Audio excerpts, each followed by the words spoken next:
It's time for Twig This Week at Google, episode 61. Jeff Jarvis joins us from Amsterdam. He's at the picnic conference. Gina Trapani is at home in San Diego. I'm right here. This week we'll talk about Eric Schmidt's appearance on the Colbert Report. It's our copyright violation episode coming up next. Netcasts you love. From people you trust. This is TWiT. Bandwidth for This Week in Google is provided by Cachefly. Cachefly.com. You'll find all the TWiT shows on your Roku box, Android, and BlackBerry phones, and all Yahoo Widget TVs powered by Mediafly. For more information, visit twit.tv/Mediafly. This is Twig, This Week in Google, episode 61, recorded September 22nd, 2010. No tweet left behind. This Week in Google is brought to you by Squarespace.com, the fast and easy way to publish a high-quality website or blog. For a free trial and 10% off your new account, go to squarespace.com/twig. And by Hover.com.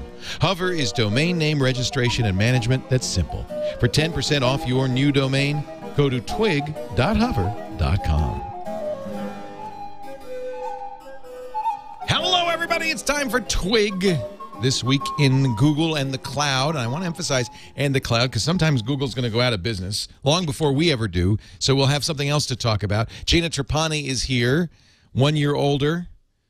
Yes, unfortunately. None the wiser. Hello, none the wiser. Mazel tov, young Gina. And loaded Thank with you. cupcakes. Gina, of course, blogs at smarterware.org and writes for Fast Company. Fastcompany.com/worksmart is her new feature on Fast Company. It's great to have you, Gina. Good to be here. Gina, are you older than half my age? I am 35. Oh, phew. She's not half our age, Jeff. She's a third of No our offense age. to you, Gina, but that makes me very happy. I'm Let me see. officially middle-aged, I think. 35. Is 35 50%. officially middle-aged? 17, 40, you 52. don't know middle age. No. Jeff, We'll tell you Jeff, about we middle may age. not be twice her age, but we're 50% older than her. Yeah, well, thanks a lot, Leo. Jeff Jarvis is here. He's actually You're in the same Amsterdam. old as I am. What are you doing in Amsterdam? The picnic conference, which is here, which I thinked out on last year because I had my prostate out, and the year before because there was a scheduling mess. So I'm here this year. And Amsterdam is a great city, so what the heck? I'm here to speak 5 times tomorrow. Wow. I'm going to be so sick of myself. What fun. Is Picnic about journalism? No, it's more kind of the European South by Southwest with fun. grass. Oh, let's go, Gina. Next year, Picnic. I'm there. We need more Love it. South by Southwest. Once a year is not enough for that party. No, it's not, because we need to do things. Well, and Gina's not committed to going to South by yet. I don't know. I'm What? feeling kind of maybe not. I'm not sure. How many have you been to? I've been every year since, I think 2005, So you're bored. 2006. You're bored. So it's changed a lot. And the girls handing out the Red Bull, just the whole vibe has kind of changed. It's become super, super commercial. So I don't know. I'm having that the hipster South by Southwest go or it's jump the shark moment. So I don't know. I haven't missed it in a really long time. So. See, I'm the guy who goes to South. This is my first time last year. I'll be going to Burning Man this next time, and I'm that guy. No, I'm that guy. I'm the guy who goes, oh, it's Are hip. you really going to Burning Man? Yeah. No, I don't know. My son says we're going to Burning Man next year, and basically I'm the jump the shark guy. When Leo shows up, the event, the conference has jumped the shark. It's over. Forget it. If you guys are going to be there, it'll be very difficult for me not to go. We had such a good time this year. We had a good time together. Yeah. It was really fun. The highlight was dinner with you, Leo. The dinner that must have cost you $25,000. Oh, that That was is fun. true. Where they came with the skewers of meat. What did it cost? That was amazing. You remember? I showed it on the live stream. I don't remember, but I showed it on the live stream. There were about 30 or 40 people. We took everybody who was in our party and then a bunch of other friends of TWiT out to, what was it called? It's got a name. It's got some... It's a Chiaroscuro. What was it called? Churrascaria kind of restaurant, but what was it called? It was... It had an I know, unusual name. but it's on the how. And I took a Hindu... I took a vegetarian Indian friend there the year before. He couldn't even walk in because the odor of dead meat was so strong. Oh, it is too meaty for me, Jeff Jarvis. But they actually had a wonderful salad bar because they want to fill you up on the cheap stuff. Yeah. So the salad, it was one of the best salad bars I've ever seen. So I think a vegetarian actually be very happy there. But if you're really a vegetarian and the guy comes around, he's got a sword loaded with meat and says, "What do you want?" I can see Gina, that. this has to make you want to come. It really does. It actually, you're changing my mind right now. I'm like, God, that was such a good dinner. We'll see. We shall see. It was just fun. It was really fun. It was really fun to see you guys. Put in a panel, and he and I are on it. Basically, we're going to argue whether or not companies must be evil. Oh, that's great. Yeah, it's a great topic. What a good topic. Now, and Gina is there to be our moderator if she will so deign as to attend. I know there's no way I can't go with the opportunity to do the panel and the dinner. I mean, now, do you have to be voted in, Jeff? What is the process? Is there a? Well, I was talking about this way. Yeah, I think you basically do. I put in a panel about publicness, and I haven't heard crap. Yeah. So I guess I didn't get voted in. But you know, they have some leeway. Hugh does to put in things because he's producing the event. He should be able to put in things that make sense for the event. Fogo de Chao.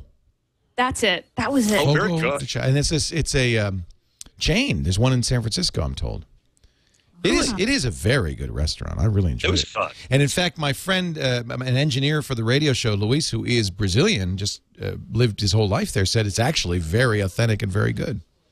So I'm going to sue you when I end up in the hospital with cardiac, but it's okay. I'll be the guy on the other gurney. What are you talking about? You're my correspondent. Eric Schmidt shows up on the Colbert Report. Now, Jeff, I know you didn't see it. Gina, did you? I did. I really enjoyed it. Well, if you don't want to get in trouble, Leo, do you want to do a dramatic rendition of it? Wouldn't that be funny? If I had the transcript, I would. But since I don't, let's just play it. What happens, by the way, is that YouTube has a very effective. There was a good article on, was it codinghorror.com, Gina? I think Coding it was. Horror, yep. This week about this YouTube automated system that flags. It looks for a had of copyrighted content, flags it, and then the copyright holder gets to decide what happens. And we've had stuff. I had last week's twit pulled by NBC. Just automatic. I mean, there's no letters from a lawyer or anything. And this is a news show, so I'm of the opinion it's fair use. But nevertheless, by playing this clip, I believe that we will be flagged and perhaps pulled off YouTube for doing it. But you know what? I got to go on with the news. The news must go on. This is from. Did you appeal? There is a structure to appeal. Yeah, we're going to appeal, but it's it just creates so much work. By that time, what we want to do is a blanket appeal that says, look, anything on the TWiT channel, because we're a news operation, you shouldn't have that problem. And trust me, I'm Leo, the nicest guy on the internet. Would I lie? Here is this Colbert Report from last night. I'm sorry, the Colbert Rapport from last night with Stephen Colbert and Eric Schmidt. My guest tonight is the CEO of Google. At least that's what it said when I looked him up on Bing. I'm inserting commentary here so that it's clearly not a reuse of this clip, but there is commentary. Oh, look, he made a joke. Please welcome Eric Schmidt. Now, I was told that by somebody who was on the Colbert Report that you are instructed before the show, do not try to be funny. That's Colbert's job. Just be a straight man. Let's see how Eric does. It's lovely to see you. I get to put another notch in my billionaire belt. Wonderful to meet you. Now, sir, you are the head of Google, which is... I love it when I love it when moderators tell the person they're talking to something that the person, you are the head of Google. Really? Wow. It's like, okay. Oh, crap, I better get to work. Yeah, what am I doing here? I thought I was out of work. Biggest, most important companies in America. Thank you. Now, hey, I didn't do it. You guys did it. You and your algorithms. Yes. Right? It's an algorithm. Yes. That you guys make your cash by doing essentially data mining on what we Americans I'm bored care about, already. right? I'm sorry. Not true. Not true? I'm going to go with my explanation. All right. But you do know things about Americans that we maybe when we were children didn't think people would know about us. Our likes, our dislikes are codified regionally, if not individually, correct? I love the blank look. It's true From that Eric? we see your searches. Yeah, but we that forget just them the after a while. silent. Uh-huh. And I'm supposed to trust you on that. You not only do you have to, but it's the law in a lot of countries. For you to forget. Yes. Okay. You can remember. Yeah. But I guess my point is, I try not to. They're pretty disturbing. Now, by the way, why don't I get more hits when I put in tall women carrying heavy things? Can you get on that? Can you do anything about that? Is that a site you're trying to promote? No, just a general interest. No ads come up for that. Well, you need to work to get more content. Okay, fantastic. In that area. No, so you wouldn't call that data mining? No, we actually don't do data mining. What we do is we go... Or data mining, either one, data or data. And I don't Why is that awkward, Jeff? It's That was awkward. just in a basic party kind of way that Eric's trying not to be funny and he's not being funny. Right. It's like listening to the Howard Stern guys call the dork on the phone Right. who doesn't know it's a joke. I don't watch this show on a Which regular is, you're basis. right. That's what Eric is told to do. That's what He's been he's told supposed that. to do. Yeah. He's doing the right thing. Doesn't this happen all the time, though, Gina, where it's kind of awkward because people are trying to, they got a funny guy and they're trying to be serious? I mean, this Yeah, of course. And listen, I mean, it's interesting. I mean, Colbert says, you mine this data, and Schmidt's like, well, we don't really do data mining. Does Google not do data mining? Would you guys say that? I mean, because data mining is like a very scary way to characterize, what Google does. But I don't know. What is the technical definition of data mining? I would say that Google, Sure, you're right, Gina. mines data from web pages to determine, search results. Wikipedia, data mining is the process of extracting patterns from data. Well, hell yeah, they do data mining. I mean, I realize this is not a technical show, you know what I mean? But it was interesting to see him say, well, we don't mine data. We just figure out. They do data strip mining. Yeah. Talk about data mining. They do mountaintop removal mining. So, but obviously what Schmidt is responding to is the underlying fear that people have that it's your data, that they're personally like somebody's, oh, look what he looked at. Right. But it is exactly what data mining means, is what Google does. Extracting patterns from data. Mm-hmm. I wonder how he's going to justify that. Okay. Our computers go out and they find out everything going on the web, and they figure out what points to each other, and that gives us the algorithm, which is called PageRank, and that's how we decide how to rank the results. And this algorithm see, he's now you see what he's done here. It's very clever. He's changed the subject. Well, we don't data mine when we spider, right? But that's not what Colbert really is asking. He's saying, are you paying attention to what I'm searching for? Do you data mine search queries, which Google does? By the way, is Eric wearing loafers?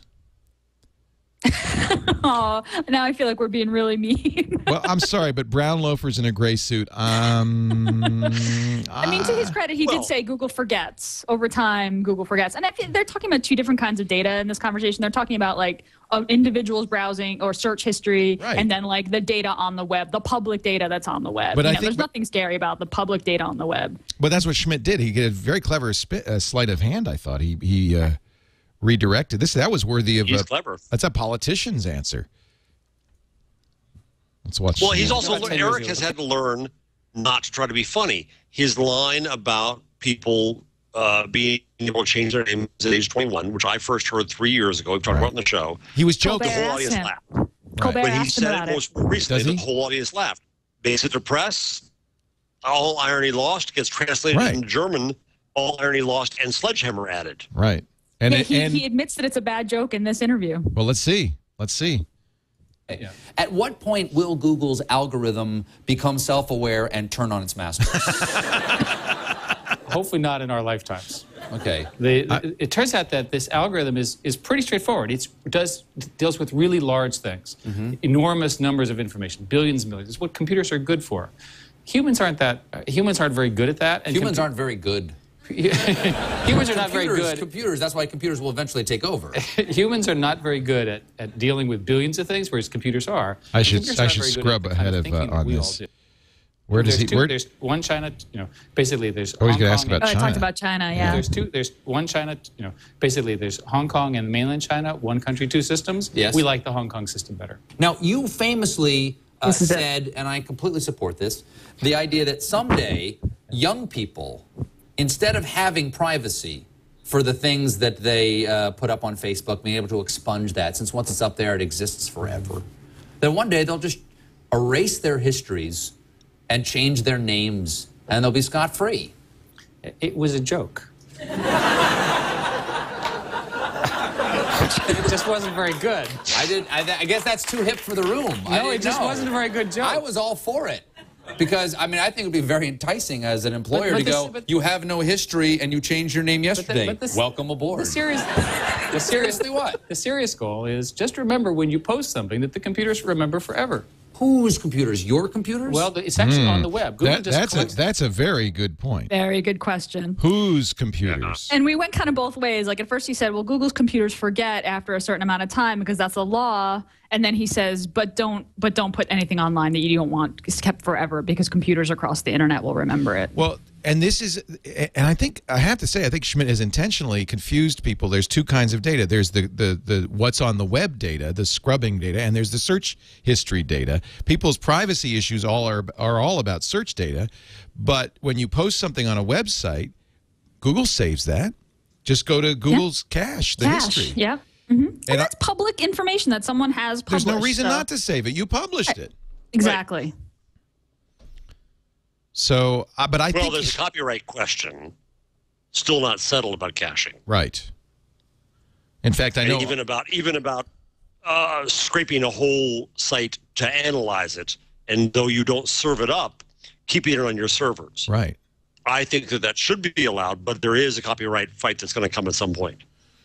Well, and then there's people like Brewster Kahle at the archive.org who are saving terabytes of data a day. And for on the side of the angels, God bless them, because that's our history and nobody else is saving it. But if you're a teenager and the picture of you smoking pot is in that archive, well, I didn't have any in Amsterdam. I didn't have any. I swear to you, I haven't had any pot here. All you have to do is walk down the street and inhale. More Google. It's all out there on the web somewhere. You just collect it. We collect it. But where are the computers? They're all over the world. And if it's really juicy, there'll be copies everywhere. Great. That was a bad thing to say. The PR people are going, oh, he did it again. Eric just loves... See, he was trying to make a joke, right? But that was exactly what you don't if you're Google PR. He was trying to be smart. He was being smart. So, is there anything that you don't want people to know about you? Well, everybody has privacy. Privacy is pretty important. Life's an open book. Well, we actually think privacy is pretty important. We're actually making it possible for you to know what kind of stuff we have on you and actually delete a whole bunch. Talking point. Your company, your motto is... don't be evil. Don't be evil. Right now, your stock price is $513 a share. How low will that have to go before you say, that's it, we're going with evil? Well, we were not... You'd never be evil? No. Not even a little bit? No, we were not evil when we had no stock price at all. All men are sinners? It's a company. Companies are legally people. Welcome to America. Okay. I have to say, I love how Colbert injects actual serious content into a comedy show. Because those are actually legitimate points. Absolutely. At that point, if I was Schmidt, I would have just been like, okay. Oh, hold on. Oh, sorry. All right, go ahead, Gina. Gina first, then you, Jeff. Yeah, I was going to say, in that point of the conversation, if I was Schmidt, I would have just kind of put up my hands, laughed along with the audience, and like let the interview end. I mean, it was funny, but you can't. There's no way to come back from that. It's when did you stop beating your wife? Right. No, we're not evil. No, we're not. You can't win. No, we're not evil. Really, you don't even want the word "you're evil" associated with your name. Go ahead, Jeff. Well, that was smart of Schmidt to go ahead and finish it for him. I know what you're going to say. Right. We're not evil. But it just makes you, and God bless the PR people, they got to do what they got to do. I'm not against them on this, but you really wish you could instead be a webcam at dinner with Colbert and Schmidt, because the matching of those two brains would be awesome. Yeah. Well, I think we saw a little bit. I'm not going to run any more because... We see little bits, yeah. I've already probably done enough damage to this show. There goes the YouTube clip, kids. Get it from iTunes. You have to watch it on iTunes. So basically, to summarize, and Publius has done this for me in the chat room, we don't data mine. We're not evil. We don't store data, but the web does. I think these are what the PR people sent him in with. Those are the cards that Google would like to say. What's the point of having Eric Schmidt on Colbert? Jeff, is there any reason to put him on? Interesting question. I mean, I'm over in Europe again, and I'm watching the Germans go berserko again. And Google got called before a government commission here about Street View again. Supposedly, hundreds of thousands of people have demanded their buildings be pixelated. It's wacky over here. So what's Google's problem in the U.S.? He's got a huge problem around the world, and especially in Europe, especially in Germany. I don't know what their PR problem really is in the U.S. It's Verizon. I think there's no upside to Eric being on Colbert. I'm really surprised he did it. Really? I don't know. I would say that it's Colbert's a younger audience. They heard that quote, that quote about changing your name made the rounds. Yeah. I mean, I think Larry and Sergey have this kind of image of being sort of young nerds, but that's who Eric you put on. Why put Eric on? Put Larry and Sergey on. Oh, that's true. Oh, because they can't do this. Yeah. They can't? Oh, yeah. No, Eric does have a sense of irony and humor in his own geeky way. Right. But I think that Larry and Sergey are just too serious in their way and couldn't ever deal with Colbert. So if Google is going to put anybody up there in front to be able to deal with this kind of humor situation, Eric does have a sense of humor. He's in a gray suit with brown pants. I mean brown shoes. Yes. He looks like the geek. Baltimorean said he should have worn an ice cream uniform. I would have laughed at that. Well, you wonder whether that was the condition of the interview, that they not show that. Yeah. Better to do Colbert than Jon Stewart than The Daily Show? I think The Daily Show I think it's hard to look good with Colbert. Yeah. I mean, it's like, would you think Eric should go on with Howard? Write off everything on Colbert to a joke. Right. Everything on Colbert at some level is a joke. Whereas Stewart, that's not necessarily the case. Stewart could sit down and start lecturing you. That's true. As he did CNN. And he would probably. Yep. That's true. Yeah. Very. It's an interesting choice. And you asked the most important question: why does Google PR think that this needs to be done in the U.S.? What is the thing that they are fighting? And Gina, would you say that young people, the people who watch the Colbert Report, are concerned about Google?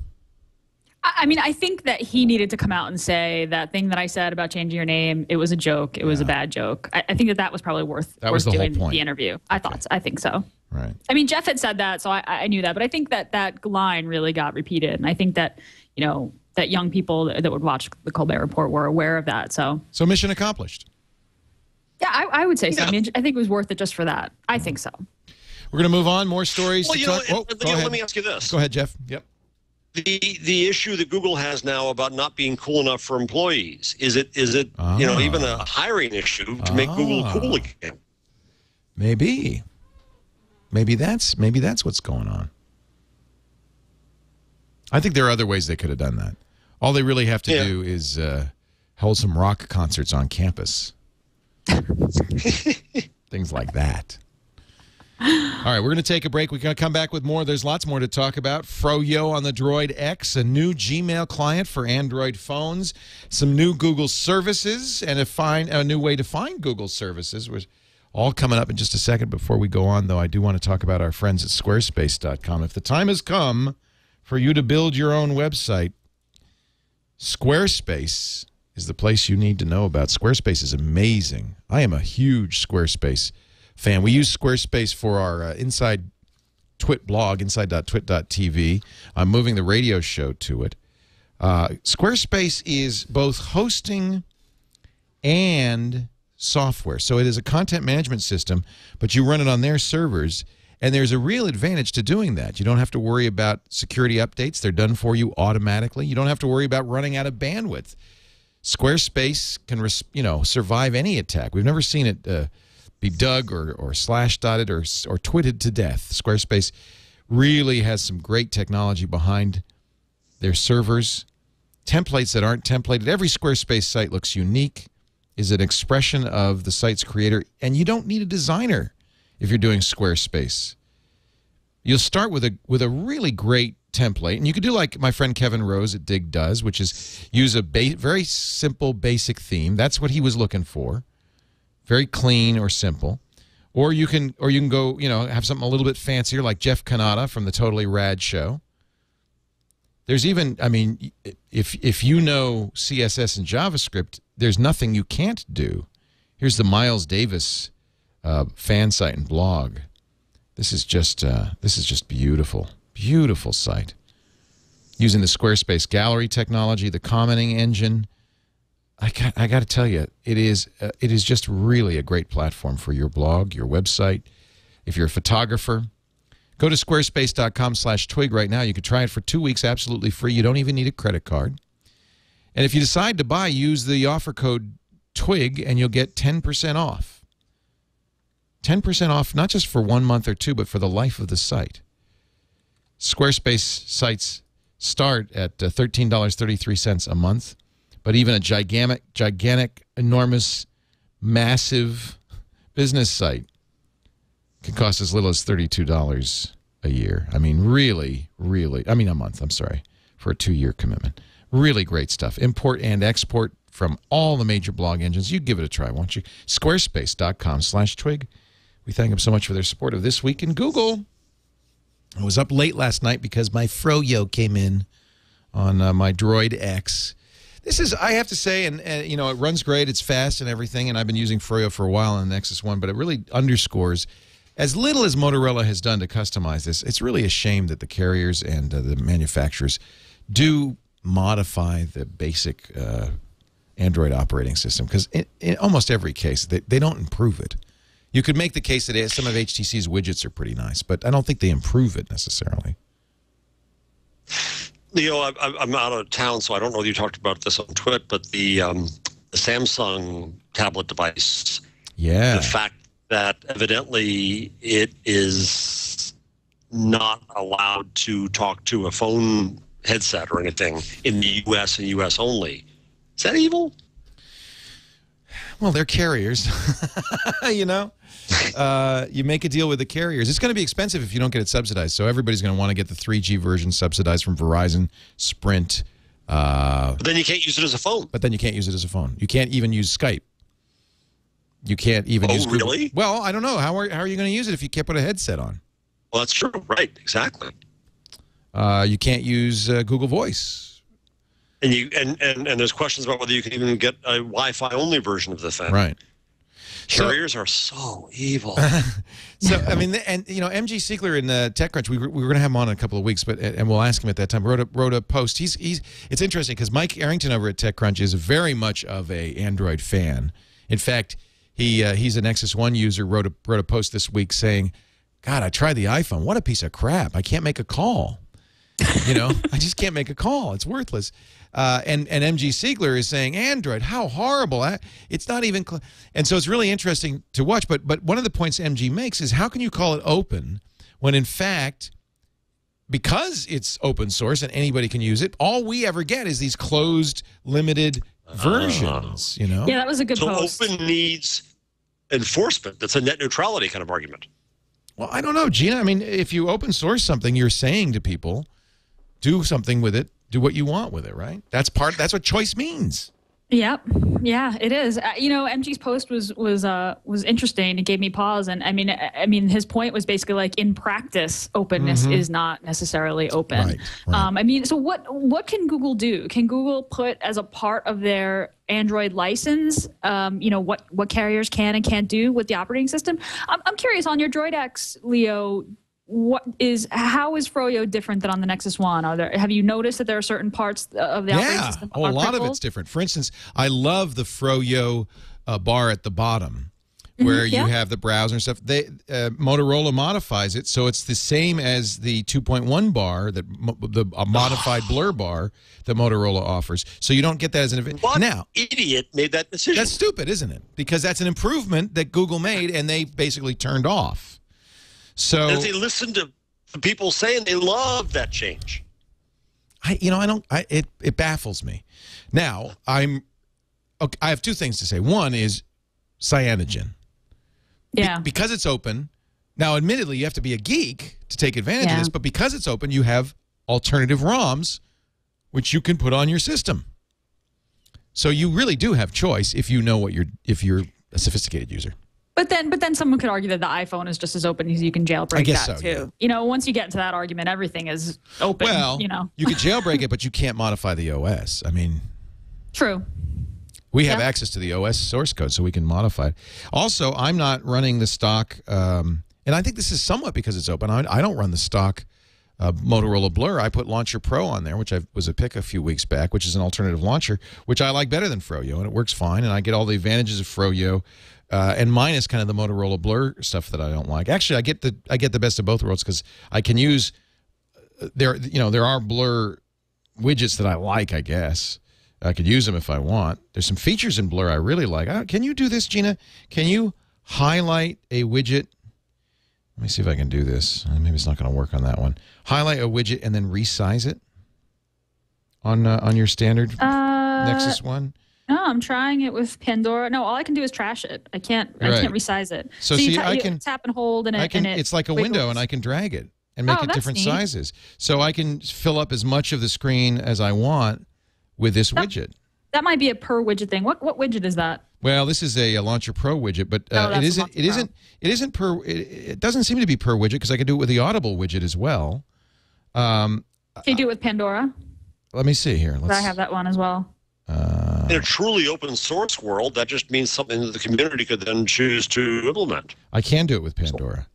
So now, of course, depending on the widget, I don't know if it'll have, if it'll use that space intelligently. Right. But that, I'm pretty sure, is a Motorola feature. I think that's something. It looks that way, yeah. It comes with the Blur. It doesn't come with Launcher Pro. It doesn't come with Froyo. It comes with Motorola. So that might be an improvement. I guess you get there's a couple of bad things that happen. One is you get a lot of phones that, like this Galaxy tablet, are crippled in some way. The other issue is there's no standard look or feel, so your users are confused a little bit. Even with Windows, with as much choice as you had with Windows, when you get a Windows machine, you know how to use it. It had the start button. And it's going to get worse with tablets because things aren't going to work with various sizes, 5-inch, 7-inch, 10-inch, God knows. Right. Let me ask you both, though, in an open source ethic, when Motorola does that neat change to change the size of the widget, shouldn't that be part of the general code base? Maybe in the ethic, but not in the requirements, because Google used now correct me if I'm wrong, Gina, but they used the GPL for the kernel and I think for Dalvik, but they used the Apache license for other stuff, which means it doesn't have that viral thing that's in the GPL, which says if you create something with our code, you have to use the same license for the thing that you create. Which is a controversial, but I think critical feature of the GPL. I think it's very important. It's what made open source work, is that you couldn't just use somebody's open source creation, modify it, and then keep it closed. But the Apache, I think it's the Apache license they're using, lets you do that. The Apache license is more liberal. The GNU GPL says that if you distribute modified code, you have to make that code, you have to contribute it back or make that code available. Right. But the Apache license is more liberal. It says you can distribute without without necessarily giving it back. And there's so many layers to Android. There's the front end. There's the kernel. So it really depends. I mean, even for something that's just themable, is a theme isn't necessarily protected under the same license. So I'm actually not sure what the layers are what the licenses are for the different layers in Android. But if you're right, Leo, it sounds like the carriers can make these changes without necessarily giving them, getting back into the Android core. And even if they do send them back to Google, Google doesn't have to accept them. Yeah, it's my sense that that's exactly why Google chose the Apache license, and Blur and the HTC Sense and the Samsung modifications. Those are all examples of non-open source modifications. But maybe the other reason Google did it is because, remember, Cyanogen got in trouble because there are some Google apps on top of this that are not open. Well, related to that, Gmail is one of those apps. So Gmail is a closed source app that's distributed by Google, separate from Android. And what was happening is anytime you got a new release of Android, you would get the new update to Gmail. So they just decoupled Gmail from Android this week. So if you want, there's a new version of the Gmail app for Android, which in my opinion is one of the number one reason to use Android if you're a Gmail user, because the Gmail experience on Android is unparalleled. But now it's in the market. So you download the Gmail app separately from Android, and the new Gmail updates are minor, but they're really awesome. There's preliminary support for priority inbox, right? So if you have priority inbox in Gmail, there's now an important label. Yes, and you can even add a shortcut to that, to any Gmail label, but you can add the shortcut to the important label on your home screen, right? Awesome. So you just tap on it, important. Awesome. The scroll, you can hide show quoted text the same way you can do in the web client. If you open up a thread and you scroll, it affixes header information at the top. It's just the experience. The reply button is top and center and a lot more prominent, so it's easy to reply. It's just it's a great update. So if you haven't updated Android on your or Gmail on your Android phone, grab it in the market. Must have. It just really is great. And you know, did they make a big deal about it? Because I didn't. You know, I just noticed there was a new Gmail app. I didn't see some get it until I started people seeing tweets about it and so forth. Yeah, they did a post about it, I think, on the mobile blog, just saying, hey, we decoupled it from Android, so you don't have to wait for a new Android release for Gmail. Get it in the market. Here's the QR code. They didn't make too much of a big deal about it, but I was thrilled. Well, I mean, especially the priority inbox stuff is just worth it. Yeah. So how can I? So I can make I can make the icon. You're saying the icon on the desktop, which right now goes to the whatever I've picked the last time. That goes to inbox. If you just tap and hold the home screen and add a shortcut. Oh, okay. I could choose what that it's. Yeah. So just tap and hold the free area. Okay. And then go to shortcuts. Okay. And then it'll be a Gmail. Okay, we're gonna scroll down. Gmail label. There you go. Gmail label, yeah. And say use the important label. Okay, I'm gonna say it's this account. Yeah, then choose the important label. Exactly. And you can rename it something, and then hit done. This is great. They also changed. I had a funny moment with my class this week where I was extolling the wonders of Gmail's priority, and half of my class hates it. Huh. And it turns out those who are organized don't like it. Oh, because you're already doing it. Right. It's so funny that you say that, because this week I was realizing how much email I just wasn't paying attention to at all because it wasn't priority. Like before, I would empty my inbox all the time, and now I just empty my priority inbox. But stuff was getting, people were sending me stuff through my kind of cold call emails that I wasn't paying attention to because they're not marked as important. I love it. Well, I'm disorganized too, and I love it. Yeah. Isn't that It's created a neat split in the world where Google was solving a problem for only some proportion of mankind. Right. Yeah. So, but that makes sense. It gives you a choice. If you're disorganized, we'll do it for you. Yeah. Yeah. We'll fix it. And it does a good job. You have to train it a little bit. You do. But I love it. Yeah, it does a very good job. So all three of us I got really depressed. I hit one point this week where my important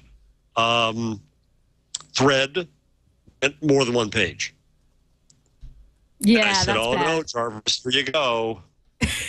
That's my breaking point. When my Gmail conversations go off the first page, that's when I'm like, okay, I really need to stop and deal with this. It's weird. It's this 50. I had one of my developers who I communicate with on the mailing list all the time emailed me individually, and I hadn't responded, and he IM'd me like, was I a victim of your priority inbox? Am I not? Did you get my mail? Is it in your inbox? Is it important? So that was fun. Let's see here. Let me think. You got Arrington. Yeah, I want to take a break, and then we're going to come back, and I want to get your opinions on what's going on with Mike Arrington. I'll tell you one thing. That's a show. There's a show. One thing, and it happens every week, but one thing's very clear. We should do This Week in Mike Arrington, TWiMA. The one thing is very clear, that Mike really knows how to stir the pot. And, of course, if you're a blogger, that's probably your primary skill. It's an important skill. On the one hand, he's being applauded by people who say, this is the future of journalism. Mike is a real, honest, dyed-in-the-wool journalist. On the other hand, he's being decried as a sensationalist. We will let you be the judge in just a bit. Before we do that, though, I would like to talk a little bit about our fine sponsor, Hover.com. If you're doing domain registration, I want to point you to Hover.com. These are some nice guys. In fact, Elliot from Two Cows, who runs Two Cows and who runs this company, came up to me at South by Southwest and said, hey, I really applaud your stand on GoDaddy. I've been kind of critical of GoDaddy for a lot of reasons. One, because of their silly sexist ads, which really bug the heck out of me. But more importantly, because, try to register a domain there. It's 80 clicks before you can check out. You got to. They sell so many other. No wonder they make $800 million a year. They sell so much other stuff. So he said, we've got something called Hover.com. We just kind of updated Domains Direct, which has been around for a long time. I used it years ago. And he said, I want you to just take a look at it. We've decided to really simplify the domain registration process to make it clean, simple, and effective. This is a good business model. I love it. Yeah, it is, isn't it? It's just kind of responding to the clutter. There are always going to be people who say, hey, we're going to make more money by upselling you, by cluttering. And you know what? If it doesn't bother you, well, go ahead and use it. But see, I go to hover.com. It is as simple as can be. They have the domain name search that you look for, and they do all of the TLDs that you'd expect, including some oddball ones like me.uk and .tel and .bz and, of course, TV and CA and US and so forth. But then it's simple. You say, yes, I'll take that. you click it, and you're done. No upsell. In fact, if you use Twig, if you go to twig.hover.com, you'll save 10% right now on the domain registration. They don't do hosting, but they do domain forwarding with no email, starting at $15 a year. If you want them to do email hosting, they do that. And I think this is a great solution for somebody who says, I don't need a website maybe, but I would like to have my name as my email and use forwarding so that I don't have to change my email address anytime I change email providers. This is a great way to do it. Register your name. Register your kid's name when they're born. So they have their own email address, their own site. If they want to attach a site to it, of course they can. Meanwhile, let Hover manage the email forwarding. Twig.hover.com. Clean, simple, and I really like their no-hold policy for calls that come in during business hours, Monday through Friday. They promise to get you right to a service rep and won't put you on hold. Twig.hover.com. Give it a try. They're really great people with a great service, very affordable, and 10% off when you use twig.hover.com. We thank them for their support. I'm excited we have a non-evil domain registrar that's sponsoring the show, and also that I can recommend. I also am on a crusade against GoDaddy, and people always ask me, so where should we switch to? Right, so right. Yeah, check it out. Yeah, this is one to use. Yeah. It's just, I use GoDaddy, and in fact, I think I've been moving all my stuff off to Hover, and I think I still have one or two domains still on GoDaddy because, frankly, they make it very hard. They do make it hard. I could go on and on, but I won't. Not Hover, GoDaddy. GoDaddy does not want you to move, and they keep changing my password. They just do all sorts of sneaky. It's like trying to cancel an AOL account back in the day. Yeah. Speaking of names, have you guys seen About.me, which kind of lands squarely in the Google Profiles arena? No, what is it? It's basically a personal page, and they're beautiful. It's like a Google profile, except it's really beautiful looking. It's got a really nice design. So if you go to about.me, you can reserve your name. So it's this kind of gold rush for people's names to get their names. It's not open right now. I signed up and said, hey, give me my name. Here's my email address. And I actually literally just before the show started, I got my come set up your page. So I haven't set it up yet. Somebody's already got Leo. All right. Yeah, try Leo. Sorry, I should have told you this before we went on the air. Somebody's already got TWiT. Okay. Oh, no. Arrington has a good-looking page there. Yeah, I mean, there's some really beautiful... Somebody's already got Leo Laporte. Okay. I guess they all registered. No. This is, that's fine. This is kind of... I saw this as a trend a few months ago where people are putting, like, their business card basically as a web page.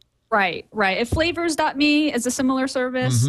So yeah, it's kind of interesting. About.me happens to be a fantastic domain, but it's interesting that it kind of during this time of Google Me and the profiles bit. I mean, I think people really just want the definitive page that describes them, and Google Profiles does a good job of that. But it's not that pretty. It's got that kind of Google UI look about it, and some of these are just really nice for designy types. They gave Ryan Block and Peter Rojas and Veronica Belmont a page. They gave a lot, and they did manage a page.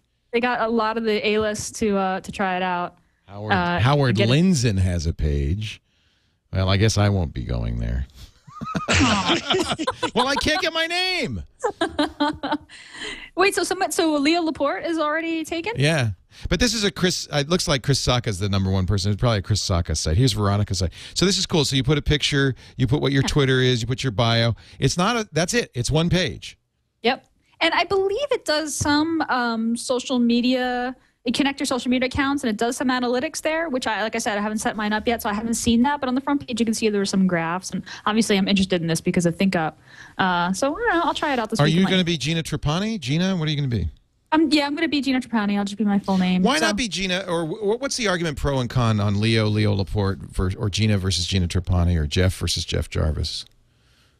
For me, first of all, I can't get Gina not with like Gina Gershon. It's just too short a name. It's too common and too short. And I mean, if I had to do it all over again, I may have used my middle name to be sort of even more specific because there are just other people with my first and last name. But back in the day when I started using first last name, I just hadn't thought about it. Danette,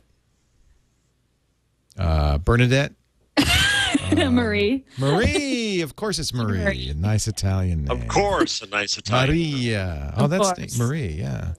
I don't know. I always think I use Leo Laporte just everywhere. Leo seems. Yeah, I mean that's your brand, Leo. You know. I'm not Elvis, for crying out loud. Well, you have gotten to a point where I say Leo. When I talk about you, I just say Leo. I'm not even Dion. Well, I mean, there aren't any other Leos, I don't think, in the tech. Well, you remember last week I got in trouble for saying Uncle Leo, and he thought it was him. Oh, that's right. But that was the Seinfeld Leo. I don't think he counts. wait a minute. Let me see if Uncle Leo's taken.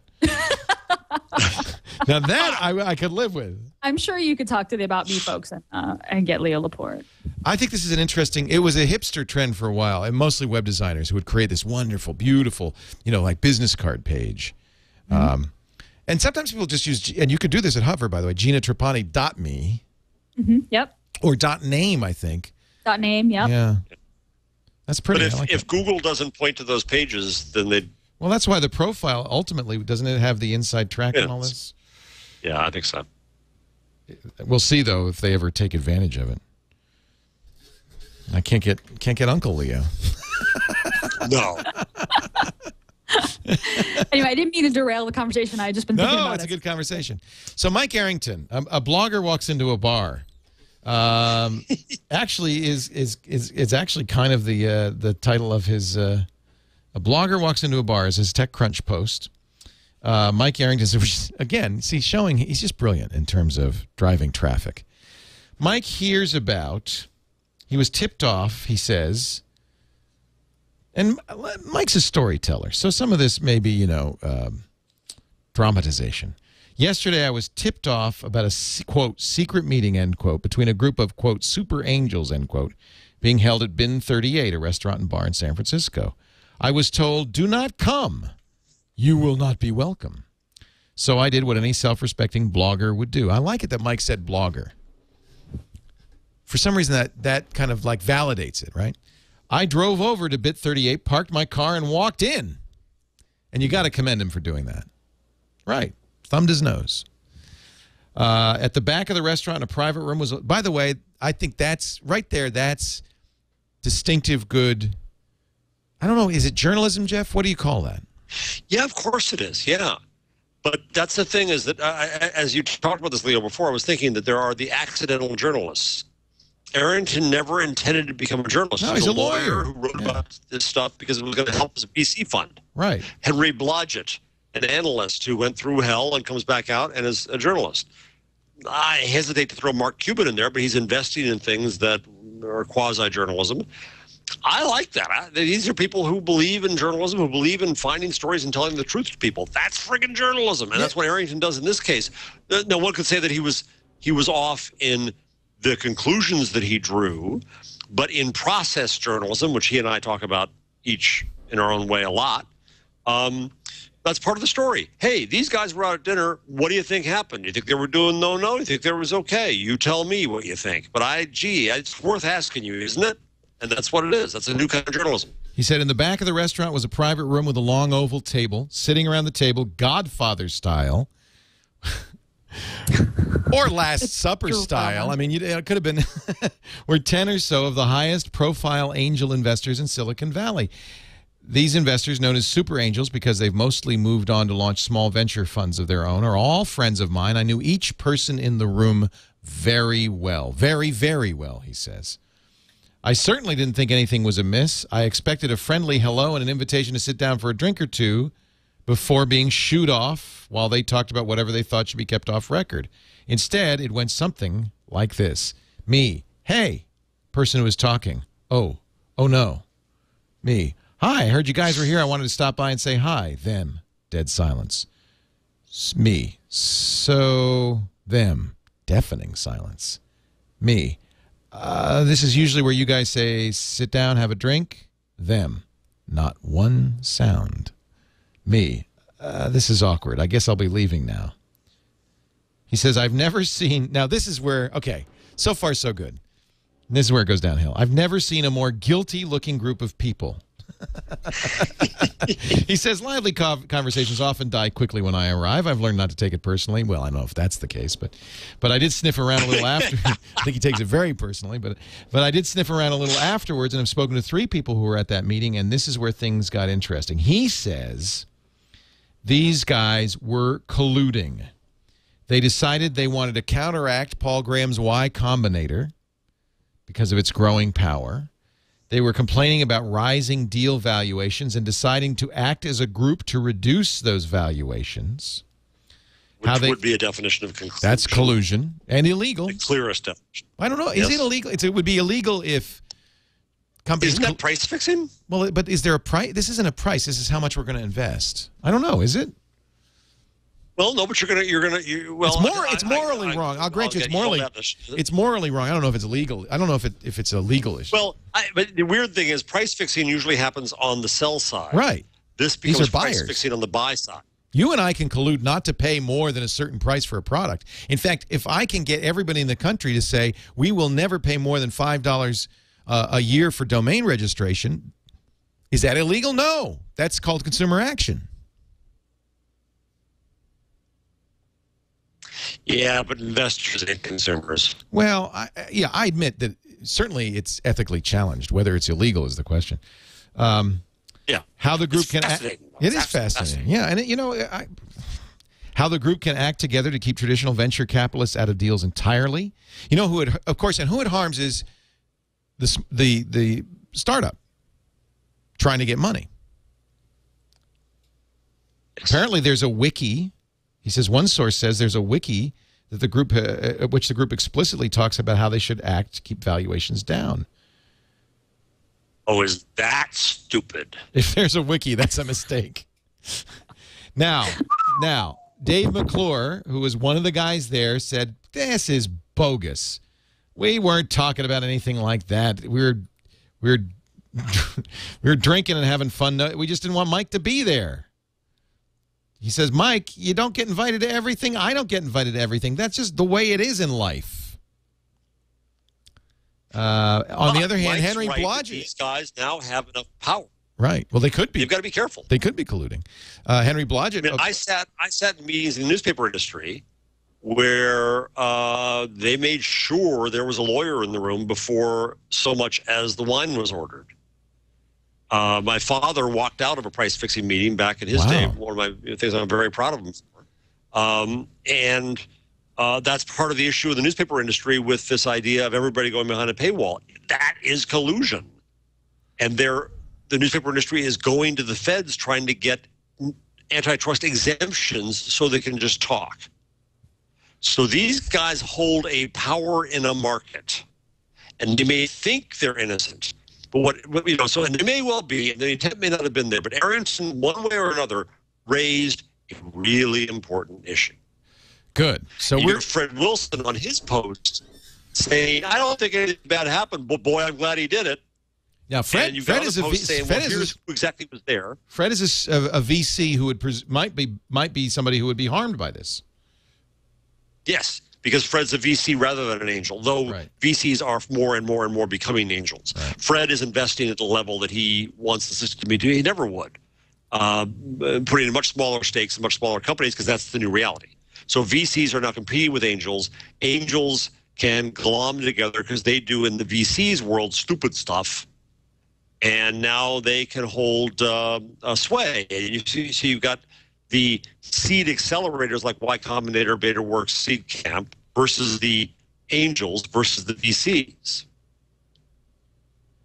Mike, at the end of the post says, and he's a lawyer, so I'll defer to him. He says it's absolutely unlawful for competitors to act together to keep other competitors out of the market or to discuss ways to keep prices under control, and that appears to be exactly what this group is doing. That's a little strong. Well, that appears to be. Unless he has the... Yeah, well, he doesn't know. I mean, he has sources. He says, on a side note, this is a difficult post to write because I call nearly every person in that room a friend, but these actions are so completely inappropriate, it has to be called out. He says it included just about every I salute Michael. Yeah. I salute him because he's raising an issue. And fine, if nothing had happened, these guys are not going to go out and have drinks together in an organized fashion again. And they're going to be cautious about this now. And that's the role of a journalist, is to be a watchdog and to say, we are watching you. And I'm fascinated that nothing is secret or private. These people could get together. Somebody smelled a rat, and they called the rat keeper Arrington. I have Michael, to say, no offense, I didn't mean if you're going to do it, though, don't have it in a public place. Have it at somebody's house. God knows their houses are big enough to host a party. Then you don't have to worry about Mike pulling up. They're all too cheap. Maybe they're too cheap. Ken Shepherdson, our VP Engineering, says this is just one ad for Bin 38. It's just a where great deals get made. It's like that movie. What's his name in the movie that's just out? That's all turns out to be a fraud. What? Oh, Joaquin Phoenix, was it? No. Oh yeah, that was wild.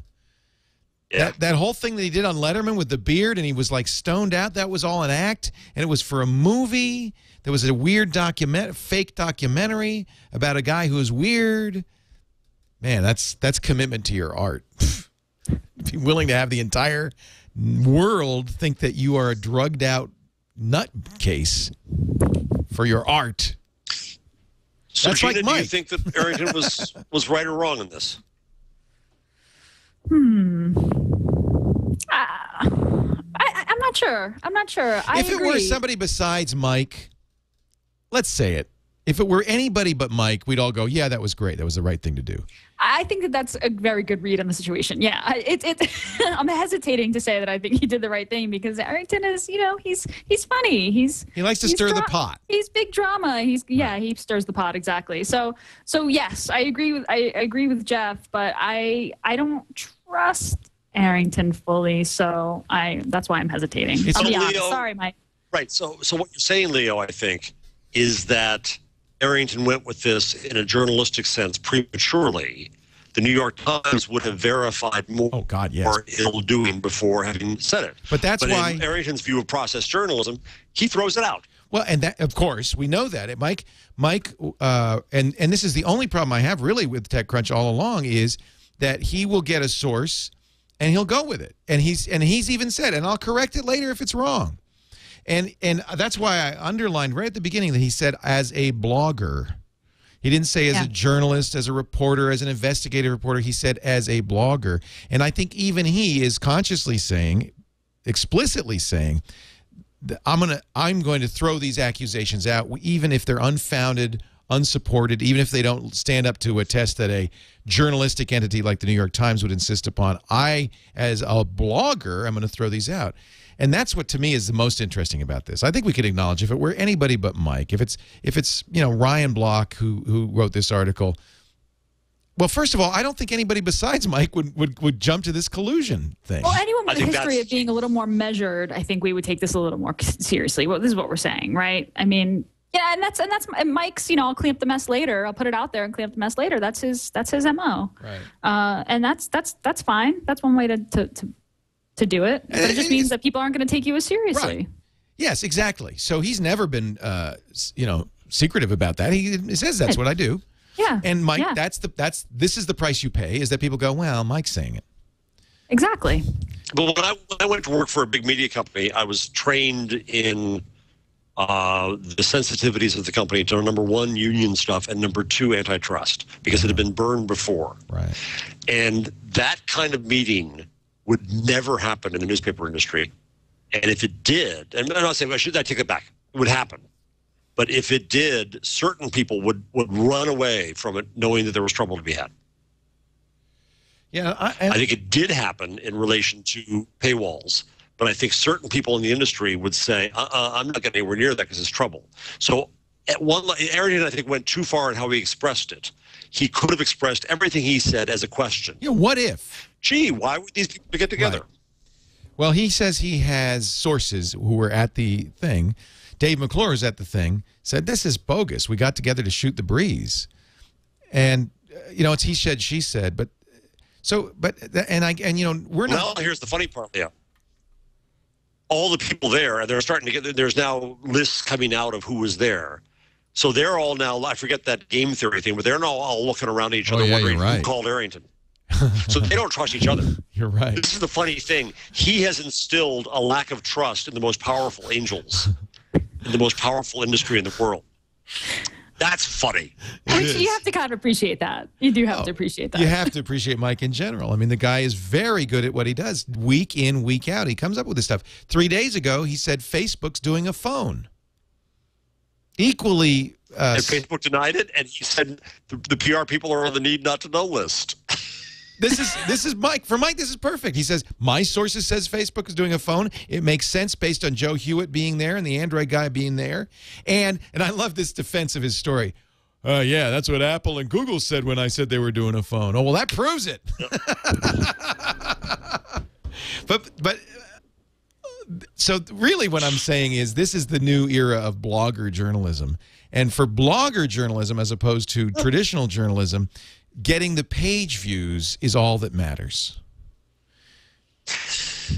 A little unfair. Okay. Not wrong, but not always fair, because I think that it's also what Arrington would say, and he and I use this phrase together, is that in process journalism, you throw it out there and you see what sticks. Now, I'm trained and you're trained to throw in so many caveats. Reputedly, I ask them and this and that. He says, screw it, I'll throw it out there. And if it's wrong, as you said before, if it's wrong, I'll correct it. And that's not the standards by which we operated or the New York Times operates. And I think that I would probably, if I were in Arrington's shoes, put in more caveats. Nonetheless, there is a move to process journalism, which is true of Arrington and Denton. It says throw it out there, see what's right. Here's what we know, here's what we don't know. So, by the way, Mike, as a result of the Facebook story, got a face-to-face interview with Mark Zuckerberg, who began the interview by apologizing to Mike for the miscommunication. Our folks were trying to reach out to you and weren't able to reach you before we issued our statement. Zuckerberg explains that, well, we're not doing a physical phone. We're looking at making software layers on phones. So, wow. Yeah, but Mike was saying they were going to build. Trying to do. But I don't know now if Mike's pulling back and saying, "Oh, okay, so you're not going to make the phone." I don't know. I haven't read the whole thing in great detail. Yeah, this by just the way, got I got into a screening Monday. Oh, I'm so excited about this. Amber MacArthur saw it last night and loved it. Everybody who's seen it says it's one of the best films of the year. We're talking about the Social Network, the Facebook movie. Whatever its accuracy. and Zuck says that it's not accurate, and he's not going to see it. Well, apparently. I wouldn't go. If I were him, I might. Well, I guess he hasn't made. I want to know an entire movie about me. I'd want to wouldn't you want to know what they're saying? But what if they said that, like, they really trashed you as a person? Wouldn't that be painful? And there's really no good way to respond. Right. Well, right. But at least, I mean, you're going to get asked questions about the movie. At least you have to have answers. You know, you have to have the context. Listen, I'm sure that it would be difficult, like, you know, for your ego to see the movie. But at the same time, the movie is, you know, getting released nationally. This is the impression that people are going to have of you, whether or not it's true. Right. I would think that you'd want to know what that impression was so that you know, could. Didn't we talk about this last week? The article on All Things Digital? Yeah. The New Yorker profile, you mean? Well, there's the New Yorker profile, but then then the guy who saw it at All Things Digital, his name escapes me, said, I feel for Zuckerberg because this paints him as a terrible person, and it's the only thing most people are ever going to see. So, and that's why Mark's doing, that's why Mark's talking to Mike Arrington. That's why Mark's talking to the New Yorker. Apologizing to Arrington to start. Yeah, he'll be on Colbert. You're right. Has he done Colbert ever? That would be awkward. That's the interview I'd want to see. Awkward. Oh, boy, is that the train wreck you want to see? Oh, man. I think they'd spray him with water. Because I don't think Colbert would know what to do with Zuckerberg. I haven't seen the movie yet, but here's what I want to be on the watch out for.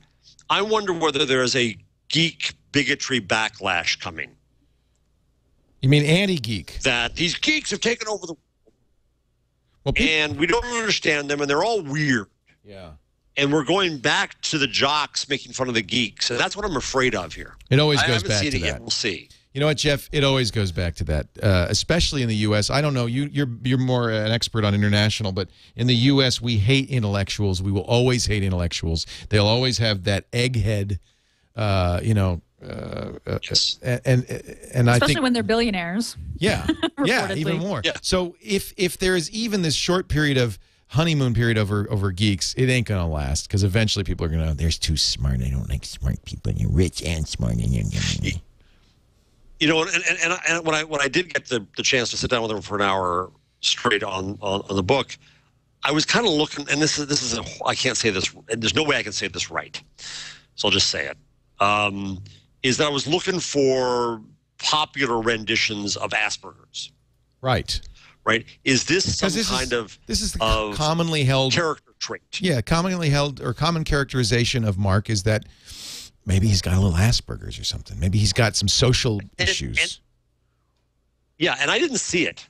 Yeah. I mean, I think it's the same. It's the same with Eric Schmidt telling a joke. Geeks are different, and we can celebrate that when it's on Big Bang Theory. Right. But in real life, we don't know how to deal with it. And the truth is, geeks are in charge now. Yeah. We're going to have a geek president. Eric Schmidt or somebody like him is going to be president soon.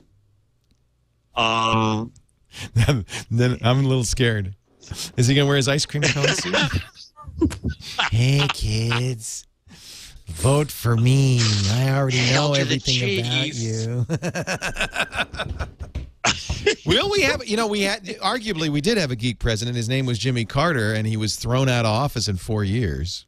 It was a friggin' disaster. They sent me his book for free, and I got immediately my wife to just give away to the rummage sale. I couldn't stand Carter. How thick is it? Is it really thick? Oh. I'm actually dying to read it because it's his diaries. It's his diaries from the White House. It's just going to make me so mad. He's just such a screw-up. But he was a geek. He was a nuclear engineer. He was an absolute wonk. He was a policy wonk. He was very thoughtful. You're right. He was our first geek president. Actually, Thomas Jefferson was our first geek president. In fact, come to think of it. But Jimmy Carter could not have run a company. Right. He wasn't an administrator. Do you think? No. No. I of course, live, breathe, and work with geeks all the time and have come to love them, but I fully understand their social issues. And I think if you are not used to them, they do come off as being something wrong with them. A normal person goes, what's wrong with them? You are a normal person and a geek. She's both. Right? How do you see this relational quandary? The normal people not understanding the geeks, being weird introverts. Yeah. And is there kind of a geek bigotry, a geek backlash, do you think? Or do you think they're weird? Are you treated as a geek, Gina? I mean, when you meet people, do they go, you're kind of strange? Well, no, but that's because I'm not sort of a nerdy-looking guy. Like, I don't look like a geek. I don't look like you don't act like a geek. Well, you're also charming. You relate to people. Yeah. You look people in the eye. You smile. You could make the case that you don't have any of that. You could make the case that everybody in this room is a geek, but I don't think any of us are that particular antisocial type of geek. Right. I mean, I think that we all probably share. I mean, I have like a very strong like sense of introversion. Doing the show is hard for me because it's, kind of so public, and talking like really drains me. And like I tend toward being very sort of brief and to the point, an email, and I have to kind of force myself to, say, hey, how are you? I mean, kind of go the other way. And this is just kind of how I've decided to deal with it, because I realize that it just, when you relate to people, when you greet them kind of, in those ways, those friendly ways, you get a better response. I think that some geeks are so sort of intellectual that it's just hard. They just like, there's not the point, there's no point to that. And I get the impression that Mark is a very terse speaker and doesn't go to do those niceties. That's why I was actually honestly surprised that he opened up that interview with Arrington by apologizing for the miscommunication. That seemed like a very sort of warm thing to do. Even the New Yorker the reporter who profiled him said that his communication style is off-putting. He kind of looks off to the side. He speaks in very short sentences. He's not a great interviewer either. I don't think that there's necessarily a backlash going on. I think geeks are actually kind of culturally, like over time, really since the early 80s with Gates, are becoming sort of more accepted. And I think that now you're much more likely to hear high school students identify as geeks and laugh about it. Whereas, back in the day, you would never admit to being one, and that was a bad word, So I don't think it's too bad, although I think with Mark, it's like people say he's 26, he's a billionaire, he's stealing everybody's data, then he's horrible. I mean, I think that's the impression people have of him. You talked to him, Jeff. Would you say all that becomes a vulnerability? Is all of that accurate? Is that the Mark that you talked to? No, it actually isn't. But the thing is, I've watched Mark. I go back to watching him at a Foursquare conference like 3 or 4 years ago, and the interesting thing about him is that I loved him at the time because he just gave direct answers. Right. He didn't put any flowers in the bed. That's why I love engineers. I love engineers. Exactly. Here is the answer. That's that. Yeah. The other example that occurs to me as we're talking about this is how Craig Newmark, in trying to respond to the CNN ambush on him, who didn't call himself, I don't think he called himself aspirated per se. No, Craig is very geeky. I've tried to. I can't change subjects. Yeah. Oh, I'm a friend of Craig, and I've said this in my blog that he's as hard for me to read as Proust and C++. Yeah. He's got a very very bland affect. Yeah. Yeah, and there's irony there, and you can't tell what's irony and what's real and all that kind of stuff. But he says of himself, his self-awareness is, I have trouble changing subjects, I have trouble relating to people, I have trouble doing this, I have trouble doing that. This show and this network is the last place I would ever say, oh, you geeks. I mean, that's we're just a bunch of neckbeards that we happen to have shaved today, okay? That's a new one on me, Leo. That's a new one. Yeah, see, every other day of the week, I look like a complete troll, and I don't say anything more than 2 words a sentence. So.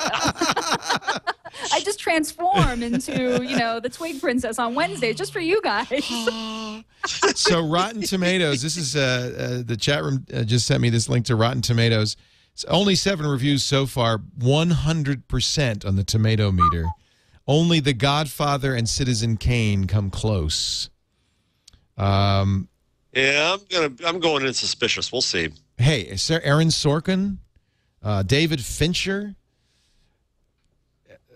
I have a trailer. We'll end with the new clip that just came out. Actually, it's on Trent Reznor's site because Trent Reznor did the music for this. Oh man, I got trouble for. I listened to the music from Trent Reznor. Yeah. Well, Techno doom. Well, that's Trent. Trent did the music for Quake, or was it Doom? No, Doom, I think. So or maybe Doom was like fake 9 Inch Nails. I can't remember. Yeah, I think so. Hey, let's do our tool tip and number of the week, and we will move on because it is getting late. Starting with Gina Trapani. You've already done a tip, but do you want to do another one? Yeah, sure. I've got this is pretty cool. This is actually more of a tool. for my inbox zero folks, fellows and ladies in arms, the number zeroboxer.com, zeroboxer.com. It's pretty cool. It's a Chrome and Firefox extension. You install it, and it gives you points, and you earn badges for all for the way that you deal with your email. So every time you archive an email, you get a point. If you delete email, you send email. Make it a game. So it adds this game mechanic to processing your inbox, and then if your friends are using it, you can see how they're doing. There's this leaderboard, and I just installed it, and it's really kind of fun. It makes archiving email and emptying your inbox like really satisfying. It's easy to do. Uses OAuth. That's fantastic. Yeah. And it just adds points kind of across the top. So when you hit that wide archive an email, you get a point. Very, very satisfying. Oh, I can't wait. Does it put the points on your Gmail account? I mean, do you see it? Yeah, you see it across the top of your Gmail account. So there's a Chrome. I see a Chrome or Safari extension. Cool. Yeah, right. And then you install the extension, and it's just kind of fun. So it's a little extra motivation to empty out that inbox. So I just installed it, and I've only got a few points, but I'm gonna keep doing it. It is on, Trapani. It is on. I've always thought that felt like dealing with your inbox is kind of like a game of Tetris. It's just like they keep coming in. You have to clear them away. Faster than they come in. And this kind of gives you that same kind of satisfying game mechanic in your email process. I love this. Oh, I'm so excited. And thanks to Lifehacker for that tip. Oh yeah, there it is. So put a little strip up at the top of my. So I've got 0 points, 0 cleared, 0 written. Oh, good. So if you select a couple of emails and archive them, you'll get points. All right. So, Gina, could that get leaked? I mean, because if somebody hacked that, you then tell someone Gina doesn't think you're important. This is the thing. This is an interesting question because you use OAuth to say ZeroBoxer can have access to my email, and with that always comes the I paused and was like, is ZeroBoxer reading all my email, or are they just detecting when I archive and send? I think they're just detecting when I archive and send. I don't believe there's no reason why they should be able to detect labels and all that. But hopefully no one will hack ZeroBoxer and see that I don't think they're important. Nothing happens when you mark an email as not important. I love it. They got badges just like Foursquare. Yeah, so you get badges. And it's kind of a new service. It's kind of beta. They kind of say straight out, there are some bugs, help us out. But it's been kind of fun so far. But, it's like typical. There's somebody already with 76,000 points. Of course. Probably the developer, right? Never I think it was the show we had Chris DeBona on, and Chris said, how many messages did you have in your all mail? And we had that discussion. Well, I had people on Twitter later saying, well, I've got more mail than Gina has. The geeks definitely do have this, sense of competition about their email inboxes. So I think this is a brilliant idea. It's totally brilliant. I love it. It is. Zeroboxer.com. Thank you, Gina. Our number of the week for Mr. Jeff Jarvis in Amsterdam. Thank goodness for the Pew Internet and American Life Project that came in at press time here, telling us that 35% of U.S. adults have software apps on their phones. Yet, only 4% of adults use those apps. And 11% of cell phone users are not sure whether their phones have apps.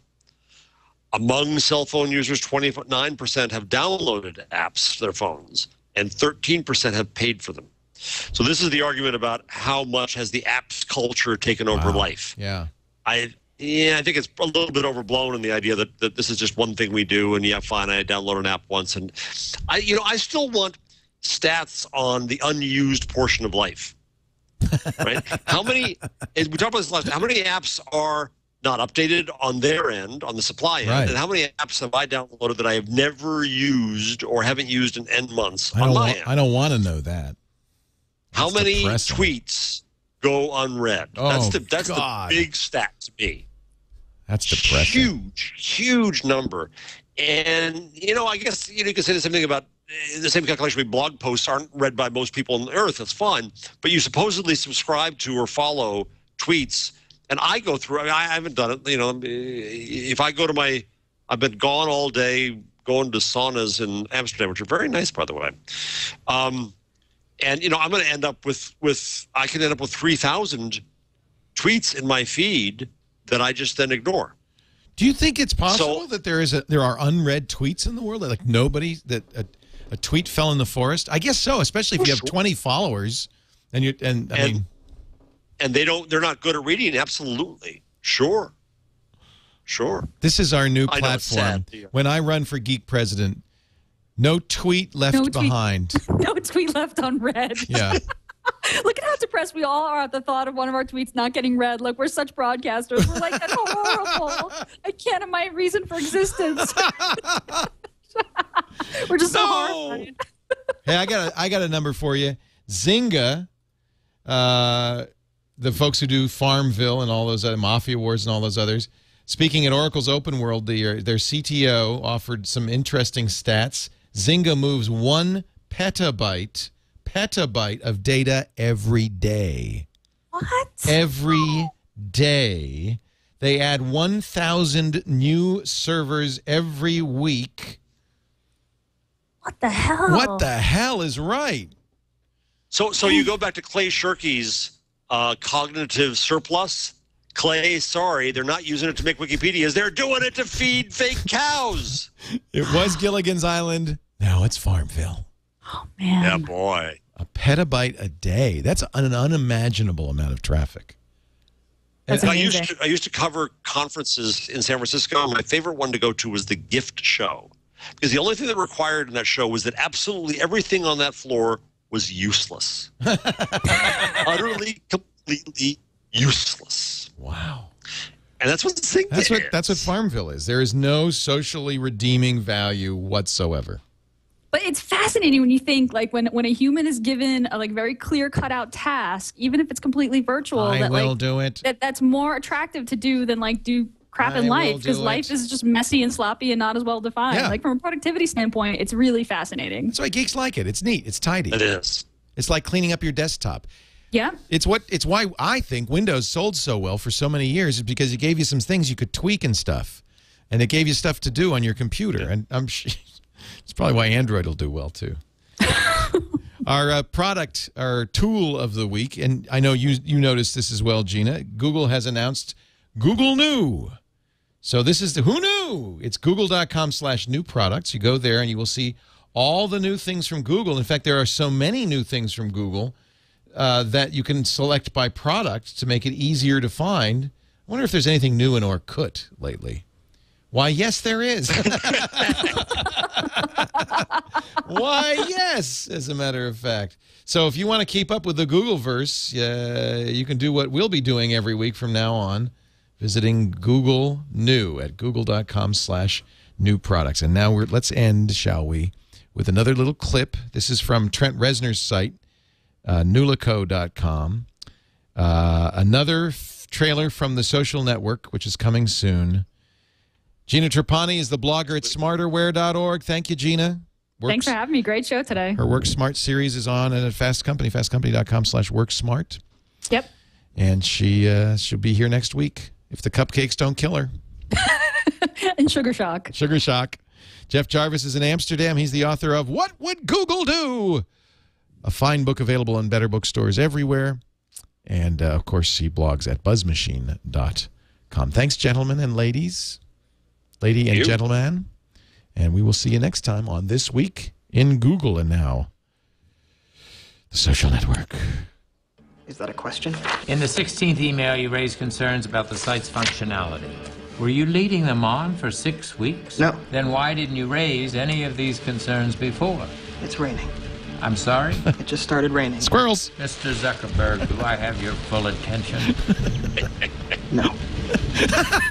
Do you think I deserve it? What? Do you think I deserve your full attention? I had to swear an oath before we began this deposition, and I don't want to perjure myself, so I have a legal obligation to say no. Okay, no. You don't think I deserve your attention? I think if your clients want to sit on my shoulders and call themselves tall, they have a right to give it a try, but there's no requirement that I enjoy sitting here listening to people lie.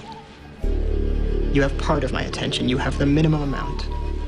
The rest of my attention is back at the offices of Facebook, where my colleagues and I are doing things that no one in this room, including and especially your clients, are intellectually or creatively capable of doing. Did I adequately answer your condescending question?